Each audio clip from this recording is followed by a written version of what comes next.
چاہیے کہ موٹیویشن اور حوصلہ افزائی وہ طاقت اور وہ جوہر ہے جو انسان کو بہت کچھ کر گزرنے کی ہمت اور صلاحیت عطا کرتی ہے۔ ماہرین نفسیات کا یہ ماننا ہے کہ فطری طور پر انسان کو اپنی تعریف سے خوشی ہوتی ہے، اور انسان کے جس کام کی لوگ تعریف کرتے ہیں اس کام کو انسان بڑے شوق اور دلچسپی کے ساتھ انجام دیتا ہے۔ اس لیے ہر کامیابی حاصل کرنے والے بھائی کی تعریف میں، حوصلہ افزائی میں ہمیں کنجوسی اور بخل کا اظہار نہ کرنا چاہیے۔ ہر سینئر کو اپنے جونیئر کی حوصلہ افزائی کرنی چاہیے، ہر ٹیچر کو اپنے اسٹوڈنٹس کی حوصلہ افزائی کرنی چاہیے، ہر بڑے کو اپنے چھوٹے کی حوصلہ افزائی کرنی چاہیے، کیونکہ حوصلہ افزائی کے نتیجے میں جو ہمت اور طاقت کام کرنے کے حوالے سے انسان کے اندر پیدا ہوتی ہے وہ کسی دوسرے ذریعے سے انسان کے اندر نہیں پیدا ہو سکتی۔ آج کا یہ پروگرام اسی مقصد سے آرگنائز کیا گیا ہے کہ قوم کے ان نوجوانوں کے حوصلوں کو بڑھایا جائے، حوصلوں کو سلام کیا جائے جنہوں نے محنت کر کے کامیابی حاصل کی ہے۔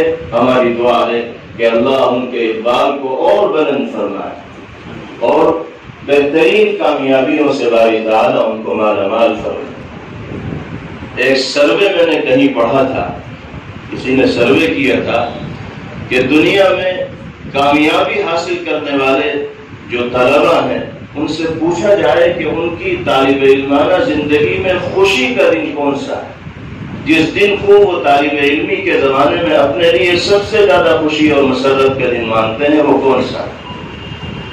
تو اس سروے کا جو نتیجہ لکھا گیا کہ 85% اسٹوڈنٹ کا یہ ماننا تھا اور یہ کہنا تھا کہ ہمیں اپنی طالب علمی کے زمانے میں سب سے زیادہ خوشی اس وقت ہوئی جب ہمارے کاموں کو اور ہماری کامیابیوں کو سراہا گیا، حوصلہ افزائی کی گئی، ہمت بڑھائی گئی۔ اور یہ حقیقت ہے، انسان خود اپنی ذات سے اس کا مشاہدہ کر سکتا ہے۔ اور حوصلہ افزائی وہ جوہر ہے جو ایک نکمے کو بھی کارآمد بنا دیتا ہے۔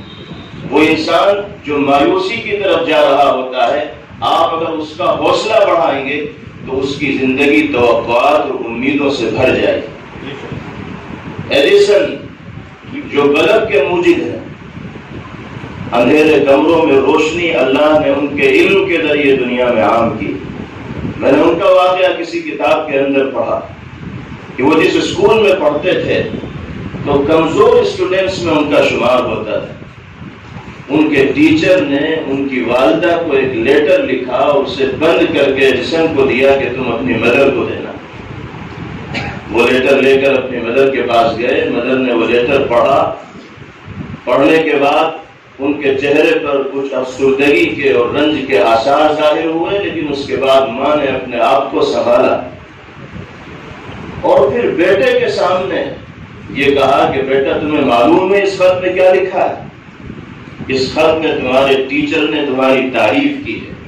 انہوں نے لکھا ہے کہ آپ کا بیٹا بہت ذہین ہے، بڑا سمجھدار ہے، ہم اپنے اسکول میں کوئی ایسا ٹیچر نہیں پاتے جو آپ کے بچے کے ذہن اور سمجھ کے مطابق اسے تعلیم دے سکے، اس کے معیار کے مطابق ہو، اس لیے آپ اپنے بچے کو گھر لے جائیے اور الگ سے اس کی تعلیم کا اور ایجوکیشن کا بندوبست کیجیے۔ یہ مضمون ماں نے اپنے بیٹے کو پڑھ کر سنایا اور بیٹے کی ہمت بڑھائی کہ ہم تمہارے لیے تعلیم کا انتظام کریں گے، اب گھر میں تم پڑھو گے۔ چنانچہ ایڈیسن کے لیے ٹیچر لگایا گیا، انہوں نے محنت کی اور اس محنت کے نتیجے میں وہ دنیا کے نامور سائنسداں بنے۔ خود ایڈیسن اپنی آپ بیتی لکھتے ہیں کہ ایک زمانہ گزرنے کے بعد میں اپنی الماری میں پرانے کاغذات تلاش کر رہا تھا، میری مدر دنیا سے جا چکی تھی۔ پرانے کاغذات میں مجھے وہ پرچی ملی، وہ لیٹر ملا جو میرے ٹیچر نے مدر کے نام لکھا تھا۔ میں اس لیٹر کو پڑھ کر دنگ رہ گیا۔ اس میں تو یہ لکھا تھا کہ آپ کا یہ بچہ بالکل نکما ہے، پڑھائی لکھائی کے لائق نہیں ہے، ہمارے اساتذہ نے کوشش کر لی اس کو پڑھانے کی، لیکن کوئی کسی میں کامیاب نہیں ہو پایا۔ ہماری گزارش یہ ہے کہ آپ اپنے بچے کو لے جائیے اور گھر میں اس کی پڑھائی کا انتظام کیجیے۔ یہ اس لیٹر میں لکھا تھا، لیکن ماں نے اس لیٹر کو بالکل تبدیل کر کے بچے کا حوصلہ بڑھایا، تو دیکھیے وہ کہاں سے کہاں پہنچ گئے۔ لیٹر پڑھ کر ایڈیسن دیر تک روتے رہے اور اپنی ماں کو سلام پیش کرتے رہے کہ اس دن اگر انہوں نے رہنمائی نہ کی ہوتی اور حوصلہ افزائی نہ کی ہوتی تو شاید آج ان کا نام بھی باقی نہ رہتا اور کسی کی زبان پر ان کا تذکرہ بھی نہ ہوتا۔